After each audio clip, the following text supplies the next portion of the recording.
레트로 뉴스와 음식 이야기를 전하는 뉴스보다 맛집입니다. 오늘도 요리하는 기자 이기진 기자 나오셨습니다. 어서 오세요. 네, 안녕하세요. 네. 자, 오늘은 어떤 곳으로 가는지 궁금합니다. 자, 오늘은 한번 사진부터 한번 보실까요? 예, 예. 네, 저 사진이 보면 그 대전에서 차량 통행이 가장 많은 곳, 네. 중앙로에서 목척교입니다. 아, 그렇죠. 도로인데도 이제 사람이 다니지, 차가 다니지 않고 이제 사람이 다니고 있죠. 네네. 그리고 저것이 어떤 사진이냐면 2015년도에 예, 예. 그 대전 아트 프리마켓 행사 중에 한 사진이고요. 예. 지금 도로인데도 불구하고 양쪽에 텐트가 있고 사람들이 상당히 이제 행렬이 많죠. 네. 저것은 2019년도에 열린 대덕구 중리동의 네. 그 벼룩시장이에요. 아, 그래서 차 없는 거리 행사장 모습 사진들입니다. 네. 사람들이 이제 차 없는 거리 넓은 차도를 이제 마음껏 이렇게 누비는 모습에서 좀 자유롭다고 할까요? 그런 것도 좀 느껴지고 그러네요. 그렇죠. 이제 차가 주인이 아니라 사람의 주인 그렇죠. 현장이죠. 네. 그래서 뭐 해방감, 네. 또 이탈감 이런 게 있는 거죠. 그리고 이제 다니는 모습을 보면 상당히 이제 내가 이 길을 걸을 수 있다니 그런 기쁨도 있고요. 그렇죠. 그런데 이제 모두가 저 차 없는 거리를 찬성하는 건 아니에요. 예. 이제 차량 운전을 하시는 분들은 우회하니까 아무래도 네. 우리가 뭐 교통 체증에 이제 불만을 터뜨리기도 하고요. 또 상인들은 시민들 접근이 부족하다고 생각하고 또 물건을 떼는데 불편하다고 생각하고 반대하는 그런 모습도 있는 거죠. 예. 저도 그때가 기억나는데요. 당시에 이제 차 없는 거리 행사한다고 할 때 중구하고 대전시하고 또 갈등을 빚었던 것도 저는 기억을 합니다. 네, 예. 저도 이제 그거 기억하는데요. 예. 그런데 이제 우리 옆 동네 청주에서도 뭐 비슷한 일이 있었어요. 예. 그 청주에서 가장 번화가가 바로 이제 옛날에 청주역이 있었던 북문로 일대하고 북문로. 원도심이죠. 여기서 이제 재정비 사업을 하는데 2006년도부터 이제 도시 재생 사업을 시작했거든요. 네. 그래서 많은 국비와 지방들을 들여서 시행을 했는데 그 이쪽을 재정비하면서 역시 이 지역의 특징이 뭐냐면 도로는 좁히고 인도는 넓히는 부양을 넓히는 그런 거였는데 상당히 진통도 많이 겪었죠. 근데 2006년도부터 2018년도까지 오랜 시간에 도시 재생에 힘써온 청주시 북문로 일대가 네. 지금 어떻게 변했는지 한번 가보시겠습니다.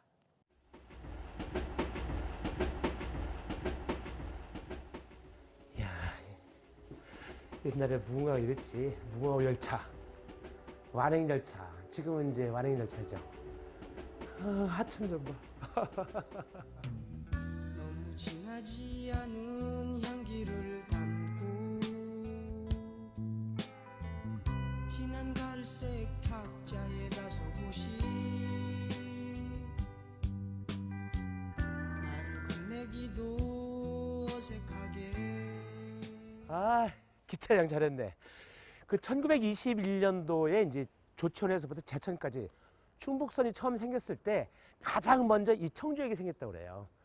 그러니까 40년 동안 이 청주역이 이 자리에 있었고요. 그러다 보니까 이쪽이 엄청 번화가였겠죠. 한때 나를 사랑했던 것들과 한때 나를 지켜주던 눈빛이 한때 나를 덮여주던 온기와 유니폼, 총판, 중전해지?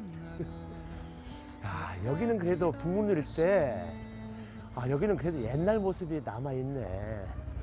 그런데 청주가 이제 신도심이 개발되면서 이 번화가였던 곳이 이제 쇠락의 길을 걷고 있었죠. 청주시는 2006년부터 차 없는 거리를 비롯해 청소년 광장과 소나무길 등을 조성하며 원도심 활성화를 위해 다양한 시도를 했는데요. 변화가 두려운 일부 상인들은 도시 재생 사업에 반기를 들기도 했습니다.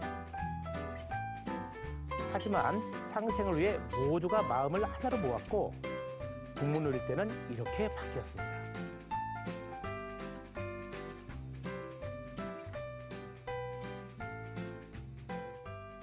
차량 일방통행이네요. 보니까 예전에는 쌍방이었겠죠. 그러니까 여기까지가 도로였고 저기까지. 그런데 차량은 소통을 하게 하고 일방통행으로 인도를 이렇게 넓힌 거잖아요. 그래서 깔끔하게 정리해놓고 차도 사람도 불편하지 않게 이렇게 만들어 놨네요.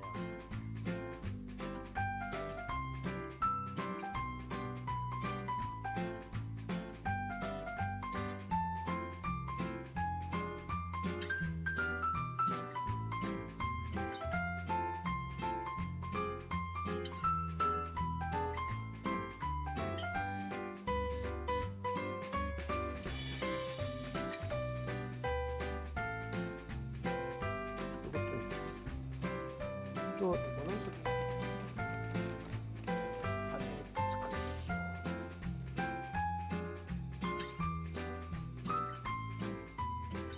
혹시 목간이라고 하십니까? 옛날에는 목욕탕을 목간이라고 그랬죠. 근데 이 건물이 전부 7층이 목욕탕이었다고 그래요. 그런데 이 지역이 도시 재생이 되면서 새롭게 다른 걸로 바뀌었다고 합니다. 한번 들어가 볼게요.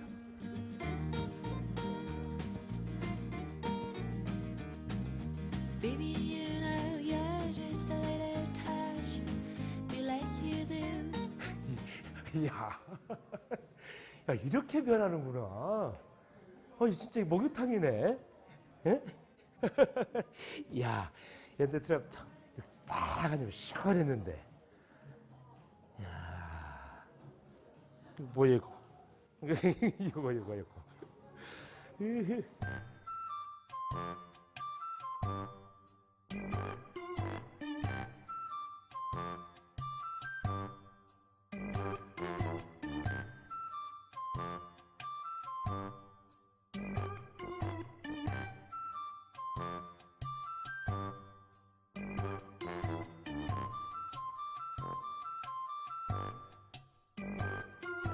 연세 드신 분들이 많았어요. 네. 근데 이제 아, 차량을 이제는, 그렇게 네. 통제를 하고 아름다운 길이 되니까 젊은 사람들이 자연스럽게 오는 거예요. 그걸 뭐 일부러 유도해서 될 일이 아니잖아요. 그래서 젊은 분들이 많이 오고 젊은 친구들이 많이 오니까 모두 이 길이 활성화가 되고 그러니까 아주 다들 아주 좋아하시고 이용하는 분도 좋아하고 또 여기 상인들도 좋아하고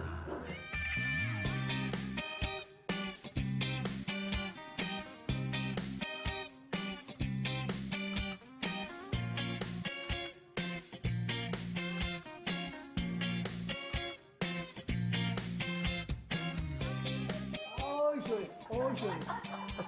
시원해. 500원. 목욕탕 카페를 나와 찾아간 곳은 북문로의 숨은 맛집입니다.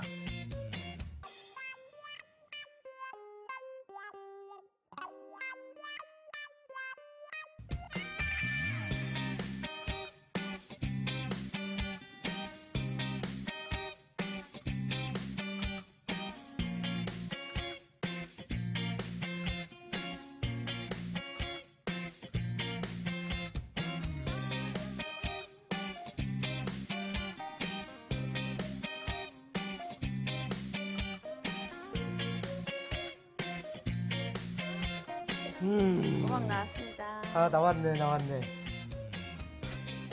아, 꼬막은 지금이 제철이지. 예. 아니, 그런데 그 충북에서 이거 뭐 꼬막이 안 나오는데 웬일로 또 꼬막 장사를 다 하신대요? 꼬막이 이제 바다가 없어서 그렇지 좋아하시는 분들이 상당히 많은데 예. 드실 곳이 많지 않아서 예. 모르시는 분들이 많았었거든요. 아따, 이거 저도 좋아하고요. 그래요? 네. 이거 전라도에서 오는 거 아니오? 예, 벌교에서 옵니다. 아, 벌교에서 와요? 네.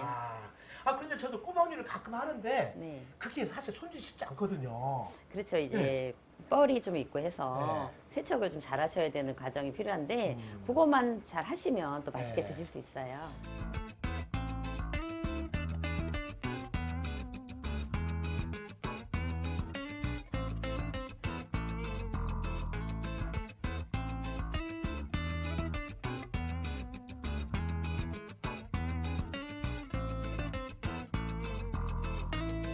이거는 지금 간장 양념도 나오고 고추장 양념도 나왔는데 이거는 그냥 먹어도 맛있어요. 염기가 작아. 그리고 이 조개는요 하나만 상해도 다 망쳐버려.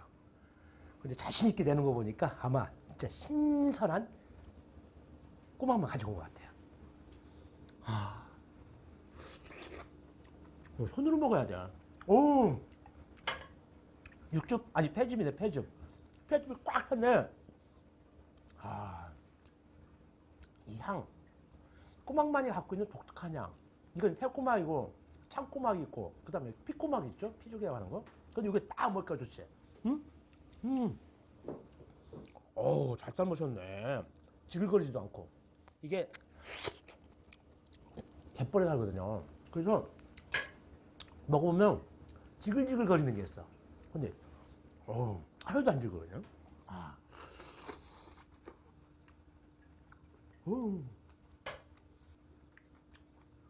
파도 하나 딱 넣어서.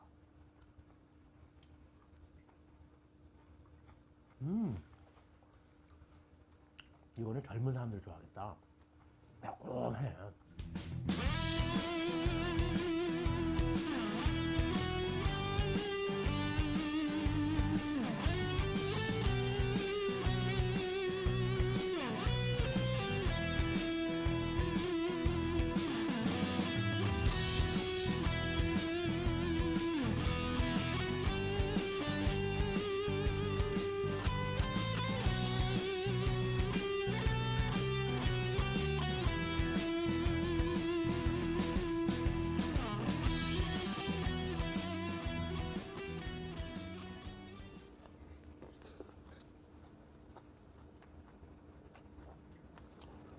설탕 맞나? 그걸 다 넣어? 응?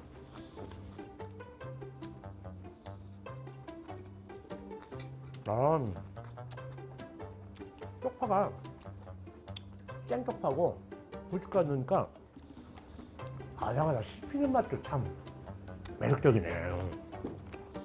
나도 이렇게도 먹어야 되겠네.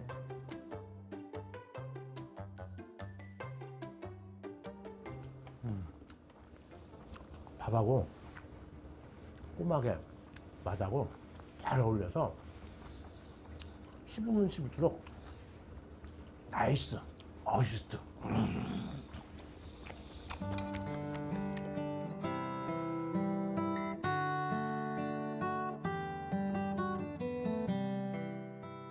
옛날에는 시골에서 이렇게 꼬막이 사연서도 많이 잡혔어요. 그래가지고 막 한 바가지 딱 삶아놓으면 그거를 이제 배 채우고 했었거든요. 근데 이제 갈수록 이제 바다도 막 오염되고 그다음에 양식도 잘 안 되고 해서 이 귀한 음식이 많이 줄어들고 그다음에 가격도 많이 올랐는데 그래도 진짜 꼬막을 좋아하는 사람들은 바다 환경 지켜야 됩니다.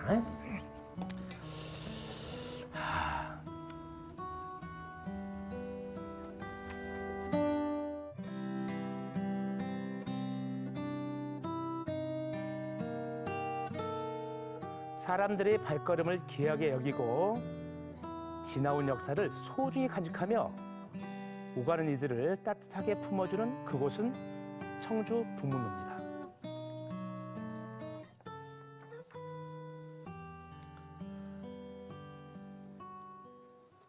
그 청주의 북문로 일대 젊은 분들이 많이 찾는다 얘기는 들었는데 정말 보니까 그럴만 하네요. 네. 네, 물론 이제 도로 축소가 도심 활성화의 뭐 만병통치약은 아니겠죠. 예. 하지만 이제 사람들이 다니기 편한 길을 만들면서 사람들이 모이고 머물고 그렇게 하면서 차가 확 지나갈 때는 모르지만 네. 걸으면서 새로운 걸 느끼게 되는 거죠. 그 청주의 그 북문로 일대 원도심 재생 사업은 네. 정말로 모범이 돼서 전국에서도 많은 벤치마킹을 하러 오고 있습니다. 예. 근데 이제 지금 보이는 사진 저곳은 어디입니까? 아, 저 사진은 네. 예. 한옥마을로 유명한 전주, 아. 예, 전주 시청 앞에서 예. 뭐 차 없는 거리 행사를 했던 사진이에요. 우리 대전에서도 올해 8월 10일부터 예. 17일까지 여기 대전 영시축제를 하지 않습니까? 그렇죠. 그래서 이제 네. 대전역에서부터 도청 사이 중앙로를 막는다 그래요. 일주일 동안. 네. 아마 대전이 생기고 이후에 최초로 오랫동안 막는 건데 네. 어떤 이제 시민들의 반응이 있을지 대전시는 또 어떻게 설득해 나갈지 궁금합니다. 예. 네, 저도 궁금합니다. 네. 이기진 기자 수고 많으셨습니다. 네, 감사합니다. 예. 네, 계속해서 한 주간의 뉴스를 정리해보는 주간 포토 뉴스입니다. 양세원 아나운서 전해주시죠.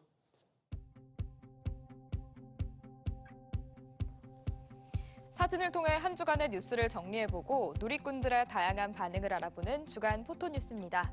오늘도 3가지 소식 준비했는데요. 첫 번째 사진 보겠습니다. 이번 주 우편함 보고 깜짝 놀란 분들 많으시죠? 지난 1월에 사용한 도시가스와 전기요금 청구가 시작됐는데요. 그야말로 우편함에 폭탄들이 도착했습니다. 난방비 인상 소식에 놀라 절약을 해봤지만 최강 한파를 이길 순 없었나 봅니다. 1년 새에 딱 2배 오른 폭이라고 하는데요. 특히 대중목욕탕 업계가 심각한 타격을 받았습니다. 전기세, 수도세, 가스비까지 감당이 되지 않아서 가격을 올리거나 폐업을 결심한 곳이 많다고 하네요. 누리꾼들의 비명소리도 여기저기서 들리고 있습니다. 흐흐흐, 너무 힘들면 웃음만 난다는데 지금이 딱 그런 기분이네요. 사치도 아니고 사람처럼 사는데 이렇게 돈이 많이 들어도 괜찮을까요? 라는 댓글도 있었습니다. 정부에선 그나마 에너지 요금 인상의 폭과 속도를 조절하겠다고 나섰는데요. 겨울 지나 저 멀리 오는 여름이 벌써부터 두렵기만 합니다. 자, 다음 사진 보겠습니다. 천연기념물로 지정된 국내 최대의 나무 화석이 일반에 처음으로 공개됐습니다. 대전 국립문화재연구원 천연기념물센터가 공개한 포항 금광리 신생대 나무 화석인데요. 길이가 약 10.2m, 최대 폭은 1.3m로 약 2천만 년 전 자생한 것으로 추정되고 있습니다. 지난 2009년에 발굴된 이 나무 화석은 당시 식생과 퇴적 환경 등을 보여주는 가치를 인정받아 지난달 천연기념물로 지정됐습니다. 약 3년에 걸친 보존 처리 작업을 한 후 이렇게 천연기념물 수장고에 보관돼 있다고 하는데요. 나무 화석과의 만남에 누리꾼 반응도 관심 집중입니다. 화석 보러 간다고 신났던 우리 아들, 공룡 어디 갔냐고 울고불고, 어휴. 2천만 년 전의 지구를 연구할 수 있다니 지질학계 그저 싱글벙글이라는 반응도 있었습니다. 이 진귀한 화석 공개 행사는 오는 28일까지 만날 수 있는데요. 아주 먼 시간대로 과거 여행 한번 떠나보는 건 어떨까 싶습니다. 오늘의 마지막 사진입니다. 튀르키예와 시리아 강진 피해 현장엔 세계 각국에서 온 구조팀들이 실종자들을 찾기 위해 오늘도 사투를 벌이고 있습니다. 이렇게 희망의 끈을 놓지 않고 계속되는 수색에 고마운 구조견들도 동행하고 있는데요. 구조 현장의 건물 잔해들 때문에 발을 다친 구조견들이 이렇게 붕대를 감고도 씩씩하게 임무를 수행하고 있는 모습이 참 짠하면서도 대견하죠. 그야말로 숨은 영웅들입니다. 누리꾼도 고맙고 안쓰러운 마음 진심으로 전하고 있습니다. 아이고 댕댕이들 의젓한 것 좀 봐요. 아직 살릴 수 있다. 너네만 믿을게. 구조 현장이 그렇게 열악하다던데 이재민들과 구조대원들을 하늘이 굽어 살피길이라는 반응이 있었습니다. 한 명이라도 더 구조해내기 위해 사투를 벌이고 있는 우리 구조대와 구조견들 부디 임무 완수하고 건강한 모습으로 돌아올 수 있길 바라고 또 바라보겠습니다. 지금까지 주간 포토뉴스 함께하셨습니다.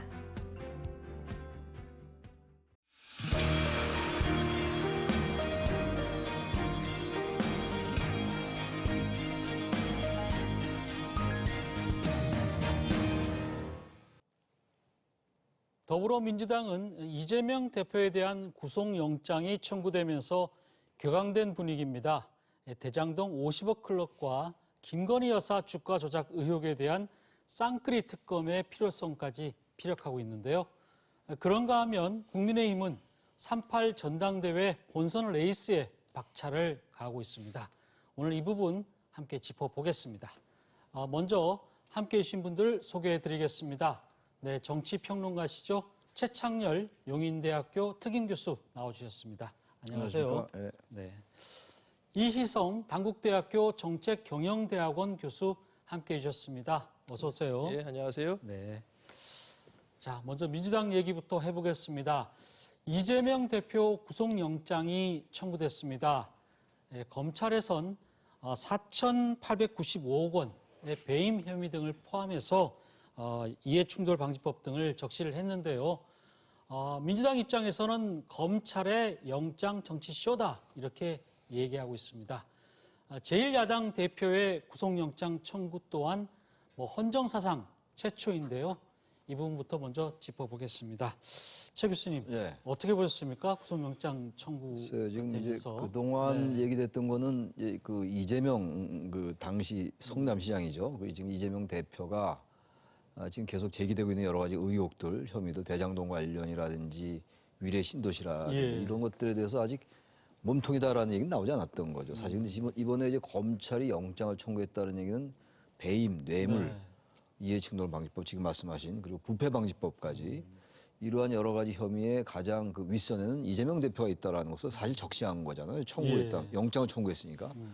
그리고 이제 이재명 대표는 지금 입장은 뭐 민주당도 마찬가지입니다만 검찰 독재다, 검사 독재고 유린이고 조작이고 뭐 야당 탄압이고 정치 보복이다.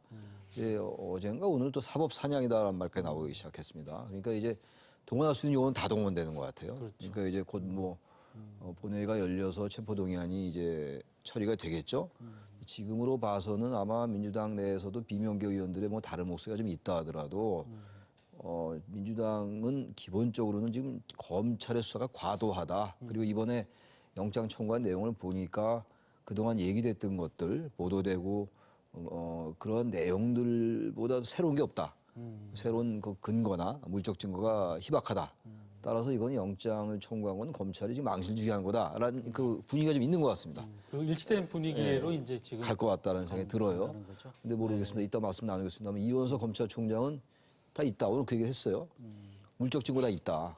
그리고 서류, 네. 문서 다 있다. 이런 얘기를 했어요. 인적 증거도 있고 물적 증거도 있다. 그러니까 지금 이 민주당의 계속 주장은 직접 증거가 없다라는 거거든요. 예. 전원과 번복된 진술, 유동규나 남욱 등의 번복된 진술에만 입각해서 검찰이 지금 엉터리를 하고 있다는 건데 검찰총장은 그렇지 않다. 직접 증거가 있다라는 얘기를 했기 때문에 사태 추이 좀 봐야 될 것 같습니다. 조금 지켜봐야 네. 되겠네요. 어떻게 보세요, 이 교수님? 뭐 네.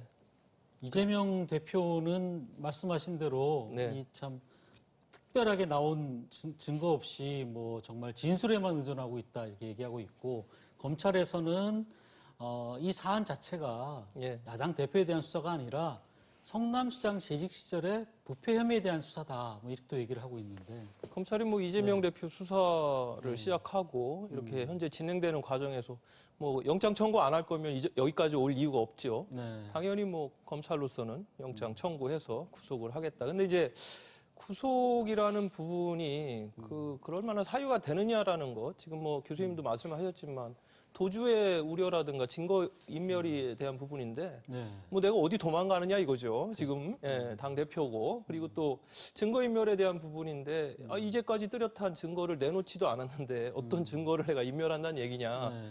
이러면서 이제 그 수사의 어떤 구속의 사유까지 되느냐에 대한 부분들이 좀 민주당 내에서는 반발이 있을 수밖에 없고 그러니까 네. 무리한 것이고 이것은 검찰이 좀 정치 수사이다라는 그런 어떤 프레임을 갖고 있는 것이고요. 네. 그러면서 이번에 이제 그 소환 조사도 한 3번 정도 갔지 않습니까? 그렇죠. 예, 근데 이제 뭐 답변이 불성실했다 뭐 이런 얘기인데 또 한 가지는 이제 며칠 전에 정상호 의원이 네. 이제 그 정진상 지금 면회를 통해 가지고 거기서 뭔가 회유를 했다 이런 것들을 좀 언론에 미리 내놓으면서 뭐 증거를 좀 인멸하려는 그런 시도가 아니었냐 이러면서 조금 뭔가 명분을 만들고 있다 이런 부분에 있어서 지금 민주당으로서는 굉장히 불편한 속내를 드러내고 이제는 좀 적극적으로 대응하겠다 이런 지금 기류로 가는 것 같습니다.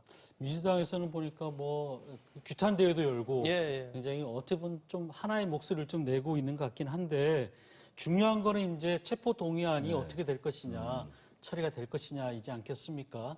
이게 가결될지 부결될지 또 이탈표가 생길지 최 교수님 어떻게 보세요? 그래서 지금 정의당은 이제 6표가 이제 일단 체포동의안에 동의할 수 없다. 아니 체포동의안 이제 가결적으로 할 거란 말이죠. 네. 그다음에 시대전환도 그렇고 그다음에 국민의힘 115석, 115석 따져 보면은 28표 정도가 이탈표가 나와야 되거든요. 28표. 예, 지금 제가 지금 말씀드린 민주당에서? 그 의석이 이제 150석쯤 되니까 예. 민주당에서 28표가 이탈표가 나오면 체포동의안이 가결되는 겁니다. 그렇죠. 그럼 이제 이재명 대표가 법원에 가서 영장 실질 심사를 받아야 되는 예. 거죠.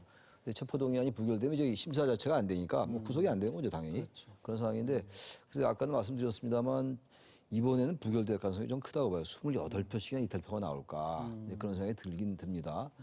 근데 모르죠. 또 이제 시간이 많이 있잖아요. 24일 날 예. 본회의에 보고되고 28일쯤 표결을 하면서 본회의에서 한동훈 법무장관이 또 그 지난번에 노웅래 의원처럼 예. 그 이제 여러 가지 그 피의 사실 얘기할 거란 말이죠. 그리고 영장이 170페이지쯤 된다는데 예. 민주당 의원들이 뭐 그걸 다 읽지는 않겠죠. 읽을 수 없다 하더라도 대충 훑어볼 텐데 중요한 거니까. 근데 이게 읽어보면서 아 이거 진짜 이재명 당시 시장이 문제가 있구나라고 한다면 의외로 이탈표가 나올 수는 있겠죠. 근데 28표씩이나 나올까? 그리고 이쪽에 100%다 이제 그 가결을 한다 하더라도 찬성한다 하더라도 시대전환 그리고 이제 정의당이나 국민의힘은 당연히 그렇게 나가겠습니다만 28표까지 나오기는 어려울 것 같아서 일단 부결될 가능성이 높다. 부결 가능성이 높다. 그렇게 생각합니다 일단. 예. 네. 이 교수님은 어떻게 보세요? 현실적으로는 부결될 가능성이 높죠. 예. 비명계를 그 민주당 내에서 한 30명 정도로 이렇게 좀 하고는 있지만 말씀하신 대로 그 비명계라고 하더라도 이번 사안에 대해서 좀 어떻게 보면은 좀 정치적인 압박으로 느껴지기 때문에 이 부분에 대해서 부결될 가능성은 좀 네. 뭐 의견에서는 뭐 박지원 전 대표라든지 또 뭐 이상민 의원 대전 유성의 뭐 이상민 의원 같은 경우도 조금 한번 뭐 살펴보겠다 그러면서 나가서 영장실질심사를 받는 게 오히려 뭐 어떻게 보면 사직생으로 네. 당당하게 임하는 게 낫지 않느냐 또 이렇게 얘기하는 분들도 있더라고요. 예, 뭐 어떻게 그런 보세요? 얘기도 있고요. 예. 물론 그렇게 나갔다가 거기서 영장 판사가 발부되면 어떡할 겁니까? 그러면 그렇죠. 이게 리스크가 그게 더 훨씬 크다는 것이죠. 예, 그렇기 때문에 이제 부결시키고 이후에 또 이제 정치 탄압 프레임으로 계속 대여 투쟁을 하겠죠. 예. 일단 이번에는 부결된 거라고 부결되고. 보시는 거고. 근데 문제는 이 부결돼서 이제 계속 당대표를 하더라도 중요한 건 총선이 이제 1년 뒤잖아요. 예. 그때까지 이재명 대표가 과연 그 힘을 계속 유지할 수 있을 것인지 아니면 총선 때까지 어떻게 보세요? 그런 부분. 변곡점이 있을 겁니다 아마. 예, 예. 지금 이제 그 영장이 청구돼서 이제 구속이 안 되더라도 불체포 특권에 의해서 예. 기소는 할 거 아니겠습니까? 불구속 기소를 할 거라고요. 그렇죠. 그리고 지금 영장 청구할 게 또 많이 있을 거예요. 지금 네. 검찰 영장 청구하겠다는 거 아닙니까? 이원석 검찰총장은 국회는 국회 일을 하는 것이고 당연히 체포동의안이 부결돼서 구속을 못 시킬 때 못 시키더라도 네. 국회는 국회 일을 하고 검찰은 검찰 일을 하겠다. 그 얘기 이제 이원석 총장이 얘기를 했어요. 검찰총장이. 검찰총장이 수사에 대해서 이렇게 얘기하는 것도 대단히 이례적이죠. 다 이례적이에요. 예. 제1야당 대표가 이렇게 영장 청구를 당하는 것도 이례적이고 또 제1야당 대표가 이렇게 많은 사법 리스크에 연루되는 것도 이례적이고 헌정사상은 다 초유의 일들인데 이런데 기소가 되면은 과연 그 민주당 의원들이 지금 말씀처럼 앵커님 말씀처럼 총선은 다가오는데 특히 수도권을 지역구로 둔 의원들 중심으로 해가지고 상당한 위기의식을 느낄 겁니다. 지금 여러 지금 의원들이 단일 대우를 유지한 이유는 지금 이재명 대표가 공천권을 가지고 있으니까 그리고 내년 총선 때까지 1심, 2심, 3심 다 끝나는 게 아니잖아요. 시간이 꽤 많이 걸릴 텐데 그렇다면 공천을 받아야 되니까 단일 대우를 유지하는 가장 큰 동력이 되고 있는 건데 공천을 받더라도 당선이 안 되면 아무런 의미가 없는 거예요. 그렇죠. 근데 지역구를 수도권에 둔 분들은 호남이나 이런 지역구를 둔 분하고 상당히 다를 거라고 생각합니다. 그렇다면 이분들이 만약 기소가 됐다는 전제하에 예. 그렇다면 생각을 달리할 수 있지 않을까. 그렇다면 당내 지금 말씀처럼 언제까지나 이재명 대표가 과연 이러한 리더십을 가지고 그리고 이제 정치 탄압이다. 여론에 호소하는 거잖아요. 그러니까 예. 다시 말하면 사법적인 여러 리스크들을 정치 영역으로 끌어들이는데 성공했어요. 완전히 정치적 발언을 하고 있는 거니까. 네. 그러나 그게 한계가 있을 거다라는 생각이 들어요. 그건 그건 어느 시기에는 변곡점이 있을 네, 거다. 변곡점이 그게 기소 시점이 아닐까. 네, 그런 생각이 듭니다. 이 교수님은 어떻게 보십니까? 지금 뭐 이번 건까지 하면은 지난번에 이제 공직선거법에 관련된 기소 내용이 있기 때문에 이것까지 기소가 되면 지금 2건 정도 되는 것이고요. 예. 앞으로도 이제 뭐 쌍방울 그 변호사 대납비 관련된 사건도 있고 또 뭐 백현동도 있지 않습니까? 이렇게 이제 족족 기소를 하면은 총 기소가 한 4건 정도 되는 거예요. 예. 4건 정도 되면은 뭐 법원에서 재판을 하게 되면 어차피 출석을 해야 될 거 아닙니까? 예. 그럼 일주일에 4일씩 재판 법원에 법정에 가 있으면 말 그대로 당 대표직을 어떻게 수행을 하겠습니까? 그래서 그러한 그런 부분들이 계속 지금 누적돼 가는 상황에서 뭐 6월을 넘기기 어렵다라는 얘기도 있고 그리고 최근에 이제 이런 것들이 좀 감지되는 것이 플랜 B라고 할 수 있는 그런 어떤 이낙연계의 좀 움직임도 있는 것 같고요. 아무튼 갈수록 어려워지는 상황인 건 틀림없는 것 같아요. 네, 그런가 하면 이제 민주당에서는 이제 김건희 여사 특검과 또 대장동 50억 클럽 특검을 동시에 이제 추진하겠다 이렇게 밝히고요. 여당에서는 민주당이 너무 특검에 집착하는 게 아니냐 이렇게 또 얘기도 하는데 쌍끌이 특검 어떻게 보세요? 그 50억 클럽 특검은 저는 가능성이 있다고 생각합니다. 예. 그래서 이번에 각상도 전 의원의 1심이 이해가 안 가는 측면이 너무 많죠. 아버지와 아들이 별개의 인격체이기 때문에 문제가 없다라는 건 우리 상식으로 납득 안 가는 거거든요. 곽상도 의원이 당시 전 의원이 의원이 아니었으면 과연 그랬을까라는 우리 반론이 가능한 거기 때문에 그래서 기본적으로 곽상도 전 의원을 포함한 뭐 박영수 전 특검이라든지 권순일 대법관이 포함된 여러 그 이제 그 이른바 50억 클럽 이 지금 특검은 이제 여론의 지지를 받을 가능성이 큽니다. 네, 그런데 김건희 특검도 지금 제가 알기로는 여론이 좀 높은 것 같긴 해요. 특검해야 된다는 게 높긴 높은데 김건희 여사에 대한 게 이제 지난 정권 때 수사를 오래 했단 말이죠. 많이 했고. 그런데 지금 그리고 나서 밝혀진 게 없단 말이죠. 특히 이번에 1심 선고가 있었잖아요. 그 권오수 도이치 모터스 전 회장 1심 선고가 나왔는데 거기 김건희 여사 말이 나오긴 나오는데 그거를 권오수 전 회장 도이치 모터스 주가에 대해서 이름을 했다 하더라도 그게 과연 김건희 여사가 그걸 인지했었나 시세 조정 그리고 이게 주가 조작이다 라는 걸 인지했느냐 여부가 이제 핵심이 아니겠어요? 이거를 아직 밝혀지기가 않았는데 단 저는 이런 건 있다고 생각합니다. 그래서 김건희 여사 특검이 과연 얼마나 이 동력을 받을 수 있을 것인가. 지금 정의당도 굉장히 지금 신중한 입장이거든요. 그래서 저는 김건희 여사 특검보다는 아마 이 곽상도 전 의원 등 이 50억 클럽 특검에 초점을 맞출 거예요, 민주당이. 근데 문제는 그런 특검 문제를 떠나서 검찰이 빨리 김건희 여사의 주가 조작 의혹 사건에 대해서는 빨리 결론을 좀 내려줘야 될 것 같아요. 아직 검찰이 혐의가 없다는 말도 아직 안 하고 있어요. 조사를 하고 있다라는 얘기를 하고 있는 것이지 완전하게 뭐 혐의가 있다 없다라는 입장을 얘기하지 않고 있고 그런 상황이니까 자꾸 이제 정치적 공방만 오가고 있는 거라서 검찰이 이 부분은 균형을 맞춘다는 측면에서라도 분명히 하다못해 소환 조사를 하든가 최소한의 그 입장을 빨리 밝혀야 된다. 김건희 여사의 건에 대해서는 그런 생각을 합니다. 네. 만약에 특검이 진행되면 좀 공세를 전환할 계기가 될까요? 어떻게 보세요? 아무래도 뭐 정치적으로는 좀 더 이슈를 이끌어갈 수 있는 그런 동력은 확보가 될 수가 있는데 지금 말씀하신 대로 이제 곽상도 아들 판결은 여야 진보 보수를 떠나가지고 다 분노했지 않습니까? 그렇죠. 예, 그게 뇌물이하면 도대체 무엇이냐 이러면서 그리고 정의당도 적극적으로 나서고 있기 때문에 대장동 50억 클럽 특검은 어느 정도 가능성이 있다라고 보고요. 다만 이제 김 여사 특검 같은 경우는 이재명 대표 수사에 어떻게 보면 좀 맞대응 성격이 있기 때문에 이 부분에 대해서 좀 방탄의 하나의 어떤 요소로서 좀 활용된다라는 그런 측면도 있거든요. 물론 이제 국민적 여론은 굉장히 좀 특검에 대한 동의를 하고 있습니다만은 이 부분이 이제 그 어떻게 보면은 특검으로 가는 과정은 순탄치 좀 않을 것 같고 그리고 현 검찰이 지금 현재 대통령의 부인인 김 여사를 뭐 어떻게 공정하게 수사를 할 수가 있겠습니까, 솔직히? 그렇다면 이 도이치모터스 주가 조작에 대한 진실을 밝히는 건 특검으로 가야만이 그래도 국민들에게 속 시원한 어떤 그런 결과를 좀 보여줄 텐데 이것은 아마 이제 그 국민의힘도 굉장히 당 차원에서 적극적으로 방어를 하고 있기 때문에 좀 쉽지는 않은 그런 과정인 것 같습니다. 네, 이번에는 국민의힘 얘기 좀 해보겠습니다. 네, 국민의힘 전당대회 후보 합동연설회와 TV 토론회가 열리고 있습니다.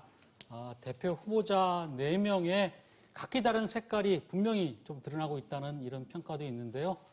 먼저 어떻게 보셨어요? 토론회, 최 교수님? 근데 지금 김기현 후보하고 이제 안철수 후보가 이제 양강을 형성하고 있는데 천하람 후보가 의외로 좀 상세가 있다고 생각을 합니다.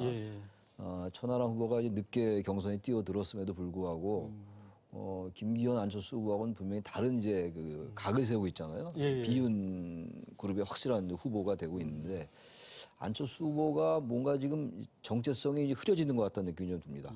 김기현 후보는 완전히 친윤 후보고 그리고 국민의힘은 부정하고 뭐 대통령실은 뭐 그렇게 얘기를 안 하고 있습니다만 전 대통령실에서 사실상 뭐 김기현 후보를 미는 거나 마찬가지 아니겠어요. 그동안 여러 과정을 우리가 다 알고 있는 거니까 뭐 나경원 전 의원 불출마, 유승민 의원도 전 의원도 그렇고 그런데 그러려면 안철수 후보가 지금 애매한 스탠스를 취하면 안 된다고 저는 생각합니다. 물론 이제 당심을 얻기 위해서 친윤 그룹과 각을 세우는 거에 대한 부담감이 있지만 어차피 지금 당심은 김기현 후보 쪽으로 갈 가능성이 높다고요. 점점 시간이 갈수록 말이죠. 아직 임기 초반이고 그러니까. 그렇다면은 안철수 후보가 너무 좌고우면하지 말고 너무 정치공학적인 걸 따지지 말고 자기의 소신을 가지고 현재 대통령실이 개입하고 있는 것에 대한 문제점을 지적하고 국민의힘에 지금 너무 지나친 여러 가지 우경을 하지 이런 걸 지적해 나가면서 할 때 차라리 득표할 수 있을 것 같단 말이에요. 하지만 비윤 그룹의 지지를 얻을 수가 있는데 그렇지 않다라는 걸 하나 지적하고 싶고 그게 전 김기현 안철수 후보의 전략이긴 합니다만 전 좋은 전략 같지 않아 보이고요. 그리고 오히려 더 김기현 후보와 안철수 후보의 격차가 벌어진 요인인 것 같고 천하람 후보도 마찬가지인 것 같아요. 천하람 후보는 분명히 개혁 보수적인 성향을 띠고 있는데 이준석 전 대표가 지금 지원하고 있는 거 아니겠습니까? 그렇다 하면은 나중에 승부가 어떻게 될지 모르겠습니다만 자신의 색깔을 분명히 나타내야 된다. 근데 천하람 후보도 처음엔 안 그랬는데 조금 이제 연설회나 이제 토론회 이런 걸 보니까 이제 뭐 어차피 경선이라는 게 정치공학적인 그렇죠. 색깔이 안 들어갈 수가 없으니까 예. 그런 쪽으로 같이 경도되는 것 같더라고요. 그건 지금 천하람 후보는 젊은 후보고 현직 의원도 아니란 말이에요. 네. 그렇다면 조금 자기 색깔 내는 게 어떨까. 그게 국민의힘 경선을 좀 역동적으로 하는 그러한 모양이 될 텐데 그런 아쉬움이 좀 있습니다. 현재까지는요. 예. 어떻게 보십니까? 민심은 없고 윤심만 있는 것 같습니다. 다소 밋밋하게 갈 전당대회가 그래도 예. 천하람 후보가 뛰어들면서 좀 역동성을 좀 갖고 있는 것 같고요. 뭐 또 핵심은 이제 결선 투표로 갈 것이냐. 네. 지금 현 상태로 보면 이제 결선 투표로 가는 분위기로 가는데 그렇다면 이제 1등, 2등 김기현, 안철수 두 후보 물론 이제 거기서 천하람 후보가 굉장히 지금 상승세를 타고 있어요. 이준석계 특히 이준석 예. 전 대표의 어떻게 보면 정치력의 시험대라고 그랬는데 확실히 영향력이 있다라는 걸 보여주고 있거든요. 그 위에 이제 결선 투표로 갔을 때 과연 이준석계로 분류되는 표가 어디로 가느냐 이런 것도 굉장히 포인트고 그러면 이후에 당 대표가 되더라도 총선 과정에서 공천을 할 때 이 공천의 흐름이 좀 바뀔 수 있는 그런 분기점도 되거든요. 네. 그래서 우리는 결선 투표 그리고 이준석계로 분류되는 천하람 후보의 표의 분배 이런 게 좀 포커스로 가야 될 것 같습니다. 천하람 후보가 이제 상승세 있는 것 같은데요. 네. 만약 결선 투표를 한다면 천하람 후보의 표는 어디로 갈 가능성이 높다고 보십니까? 천하람 후보의 표는 안철수 후보로 가거나 아니면 기권하거나 이렇게 갈 가능성이 높고요. 황교안 후보의 표는 김기현 후보 쪽으로 갈 것이고 그리고 기권하는. 이게 비율은 어느 정도까지 될지는 모르겠지만 그렇게 움직일 가능성이 큽니다. 황교안 후보가 이번에 좀 부정선거 얘기를 안 하더라고요. 그렇죠. 사실 국민의힘이 제일 걱정했던 게 자꾸 토론회나 연설에서 자꾸 또 지난 총선 부정선거 얘기할까 봐 우려를 많이 했는데 그 얘기를 안 하고 있어요. 그리고 황교안 후보가 의외로 뭐 아주 극우적인 중도적인 성향이 거의 없잖아요. 강경보수란 말이에요. 강경보수의 성향 때문에 나름대로 이제 그 국민의힘의 지지자들 가지고 있는 거거든요. 그러니까 황교안 후보가 부정선거 얘기를 안 하면서 여전히 자기의 정치성을 가지고 간다면 의외로 김기현 후보의 표를 좀 뺏어서 그래서 결선 투표는 더 어렵지 않을까. 그렇지 않으면 의외로 김기현 후보가 1차에서 그냥 과반을 넘을 수도 있는데 황교안 후보가 나름대로 좀 선전하고 있는 거예요. 그게 김기현 맞습니다. 황교안 후보를 보신 분들이 의외로 국정 국무총리도 하고 그래서 몰라도 글쎄 말입니다. 연설 능력은 제일 나으신 것 같아요. 이번에 조금 다른 평가를 받고 있다는 느낌이 들어서 그것도 제가 첨언을 합니다. 글쎄요. 근데 이제 어찌됐든 간에 지금 전당대회가 초창기부터 초반이라서 뭐 윤심 공방 때문에 좀 분당대회처럼 뭐 굉장히 당내 분란도 커지고 해서 이런 부분들이 있는데 어떻게 앞으로 뭐 결론은 어떻게 날 것 같은지 이거 조심스럽지만 한번 예측해 볼 수 있을까요? 뭐 지금 김기현 후보가 되겠죠. 예, 뭐 지금 뭐 윤심이 확실히 실려 있고 그리고 그런 부분들이 이제 지금 수치로 조금씩 나타나고 있는데 그렇다고 이제 김기현 후보 체제에서 과연 총선을 치를 때 승리를 할 것인가? 이건 좀 다른 문제인 것 같아요. 왜냐하면은 그 당사자인 당협위원장이라든가 현직 의원들의 또 선택은 조금씩 다르거든요. 특히 수도권을 중심으로. 그 부분은 이제 물음표로 남겨야 되는데 어찌됐든 이번에 전당대회에서 김기현 후보가 확실히 유리한 고지에 있는 건 사실입니다. 총선 경쟁력까지 포함해서 어떻게 보세요? 저는 지금의 국민의힘의 이런 모양 가지고는 총선 어려울 수 있다. 왜냐하면 지금 현재 이재명 대표의 사법 리스크가 국민의힘에게는 오히려 이제 역설적으로 이제 굉장히 힘이 되는 건데 아까 모두의 말씀들을 나눴습니다만 민주당의 리스크를 이대로 갖고 가지 않을 거예요. 민주당도 이성이 있는 정당인데 그렇다면 만약에 이 민주당이 이재명 리스크를 털어내는 순간 그럼 민주당은 강해질 수가 있거든요. 그렇다면 지금 양쪽 정당 다 지역구 의원들 수도권이 문제란 말이에요. 국민의힘은 별로 수도권이 많지가 않거든요. 지난 총선 워낙 패배를 해가지고 민주당은 수도권이 많아서 그런 이제 나름대로 각성할 텐데 국민의힘은 그렇지가 않기 때문에 의외로 이 지금 현재 분위기를 바꾸려는 움직임이 적을 수가 있다고요. 다시 말하면 대통령실이 여당을 과도하게 종속적이나 수직적 위기질서로 본다면 그게 수도권 유권자들이나 또 중도층 유권자들 중심으로 해가지고 국민의힘에게는 좀 부정적 영향일 수가 있다. 그래서 현재 누가 대표가 되는 것도 중요합니다만 특히 김기현 후보가 대표가 돼가지고 대통령과 당정 일체란 명분으로 말이죠. 당의 자율성이나 제 몫을 내지 못한다면 그건 저는 총선에 상당히 악재다. 아직 그런 말씀을 드리고 싶습니다. 알겠습니다. 두 분 말씀 오늘 여기까지 듣도록 하겠습니다. 오늘 함께해 주셔서 고맙습니다. 뉴스 크리에이터 시선 오늘 순서는 여기까지입니다. 편안한 휴일 보내시고 저희는 다음 이 시간에 다시 찾아뵙겠습니다. 네, 함께해 주신 여러분 고맙습니다.